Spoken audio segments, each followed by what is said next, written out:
बांग्लादेश में मोहम्मद यूनुस की अंतरिम सरकार के खिलाफ देश के अंदर और देश के बाहर लगातार आक्रोश बढ़ रहा है।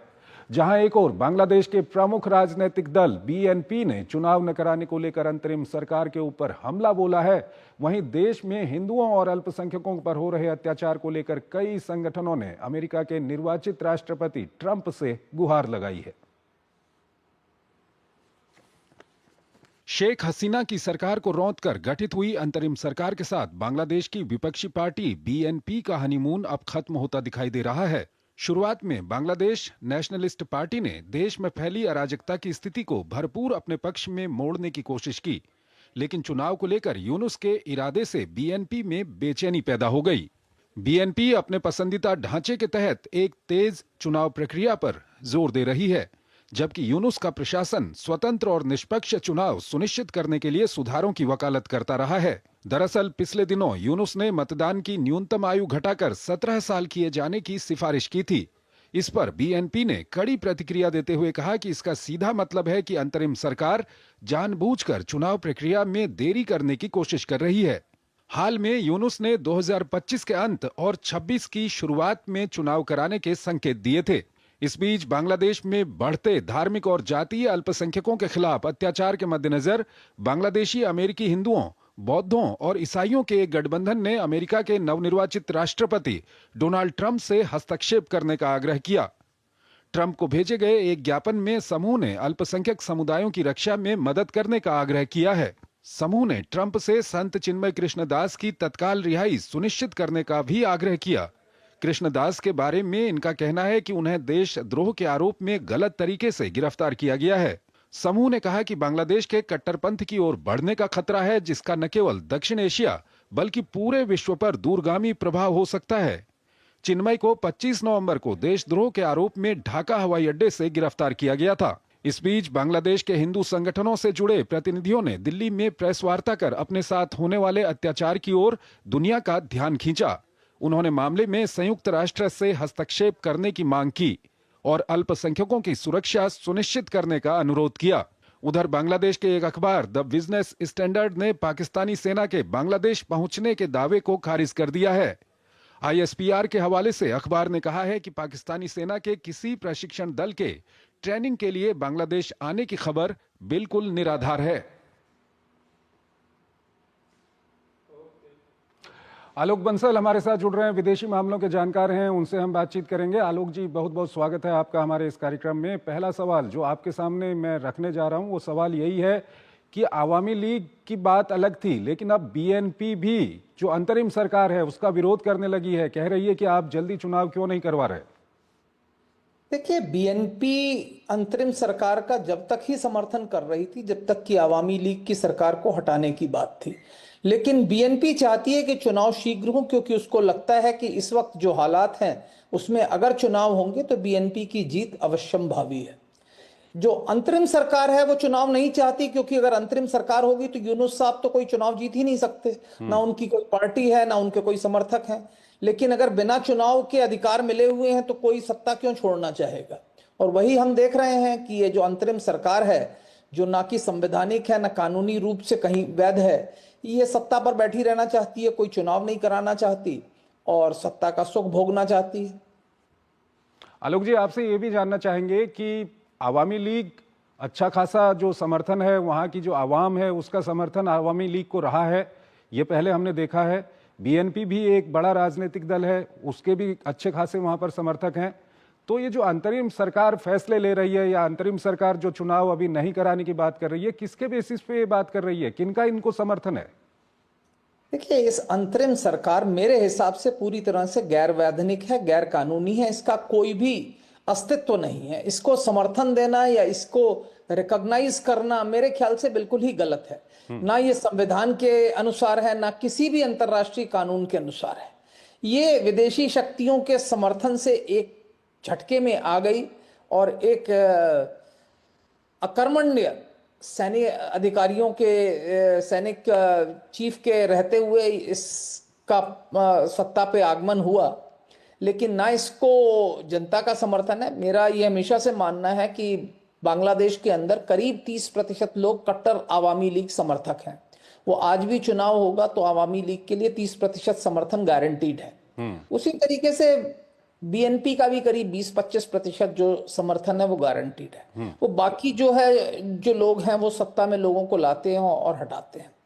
अब क्या है कि ये जो अस्थाई सरकार है इसको समर्थन दो जगह से मिल रहा है। एक कट्टरपंथी ताकतों से, जमात, हिजबुत तहरीर, हरकत उल सार, ये सारे जो इस तरीके के संगठन हैं ये अंतरिम सरकार को समर्थन दे रहे हैं, क्योंकि ये संगठन भी जानते हैं कि चुनाव में ये जीत नहीं सकते। तो ये क्या कर रहे हैं, अभी अंतरिम सरकार के माध्यम से सरकार के अंगों के ऊपर कब्जा कर रहे हैं। धीरे धीरे एक के बाद एक ऑर्गन ऑफ द स्टेट जो है उसको ये कैप्चर कर रहे हैं जमात वाले। जमात के समर्थक जो दूसरे दलों में छुपे बैठे थे या सरकार के अंदर थे, वो अब धीरे धीरे इस पर कब्जा जमा रहे हैं। तो इनकी कोशिश है कि 2-4 साल में जब ये पूरी तरह से सशक्त हो जाए तो फिर ये सत्ता को कब्जा ले। आलोक जी, इस सब के बीच हमने ये भी देखा कि जो वहां पर हिंदुओं के साथ अत्याचार हो रहे हैं, अल्पसंख्यकों के साथ वहां पर अत्याचार हो रहे हैं, इसको लेकर जो अमेरिका के प्रेसिडेंट इलेक्ट हैं डोनाल्ड ट्रंप, उनसे गुहार लगाई गई है लोगों ने। और क्या आपको लगता है कि जनवरी में जब वहां पर ट्रंप एडमिनिस्ट्रेशन वहां पर आ जाएगा, कुछ फर्क पड़ेगा? देखिए, फर्क पड़ेगा या नहीं ये तो कहना थोड़ा मुश्किल है, क्योंकि ट्रंप साहब के बारे में कुछ भी चीज सर्टेनिटी के साथ नहीं कही जा सकती। लेकिन एक बात पक्का है कि जब से ट्रंप साहब की जीत हुई है, बांग्लादेश के अंदर जो अस्थाई सरकार है जो आज सत्ता पे काबिज है गैर कानूनी रूप से, वो बहुत ही चिंतित है। क्योंकि इनको जो समर्थन मिल रहा था वो काफी हद तक पश्चिमी राष्ट्रों से मिल रहा था, और राष्ट्रपति ट्रंप के आने के बाद से ये काफी हद तक घबराए हुए हैं। और जहां तक सवाल अल्पसंख्यकों पर जिस तरीके के अत्याचार हो रहे हैं, ऐसा ट्रंप साहब ने वक्तव्य दिए हैं समय समय पर, और उसका मेरे ख्याल से कुछ असर होगा और कुछ चिंता इन लोगों को है। कितना असर होगा ये आने वाले समय में पता चलेगा। लेकिन मुझे लगता है कि आवामी लीग के जो समर्थक हैं, मैं ये नहीं कह रहा कि सिर्फ अल्पसंख्यक, आवामी लीग के पूरे समर्थक जो हैं वो इस समय पश्चिमी देशों में एक्टिव हैं, और वो इस अस्थाई सरकार के खिलाफ कुछ करने की कोशिश कर रहे हैं। अभी यूनुस साहब को कहीं जाना था यूरोप में, किसी डेवोस में या कहीं, तो वो चिंतित हैं कि कहीं वहां पे आवामी लीग समर्थक प्रदर्शन करेंगे तो ये क्या करेंगे। तो ये चिंताएं इनको हैं, क्योंकि विदेशों में लोगों ने देखा है, विशेषकर जो आवामी लीग समर्थक हैं उन्होंने देखा है कि बांग्लादेश ने शेख हसीना के शासनकाल में किस तरीके से प्रगति की, और जिस तरीके से बांग्लादेश ने अनप्रेसिडेंटेड जो डेवलपमेंट हुआ है वहां पे, तो उससे वो लोग खुश हैं। सबको दिख रहा है क्या हुआ है बांग्लादेश में, कितना ट्रांसफॉर्मेशन आया, कितना बदलाव आया है शेख हसीना के शासनकाल में। और उसके कारण जो है ये अस्थाई सरकार जो है काफी हद तक चिंतित है। आलोक जी, एक और खबर आई थी, खबर ये आई थी कि जो पाकिस्तान की सेना है वो ट्रेनिंग देगी बांग्लादेश की सेना को, लेकिन बांग्लादेश की सेना ने ये कह दिया कि हम सक्षम हैं काफी, हमको किसी पाकिस्तानी सेना की ट्रेनिंग की जरूरत नहीं है। इसको आप किस तरह से एक्सप्लेन करना चाहेंगे? क्या अंतरिम सरकार और जो सैन्य प्रतिष्ठान है उसके बीच में भी कोई तनातनी है वहां पर? देखिए, क्या है कि इस सरकार के आने के बाद से पाकिस्तान बहुत सक्रिय हो गया बांग्लादेश। और पश्चिमी देशों के बाद अगर किसी राष्ट्र का सबसे ज्यादा फायदा हुआ है तो पाकिस्तान।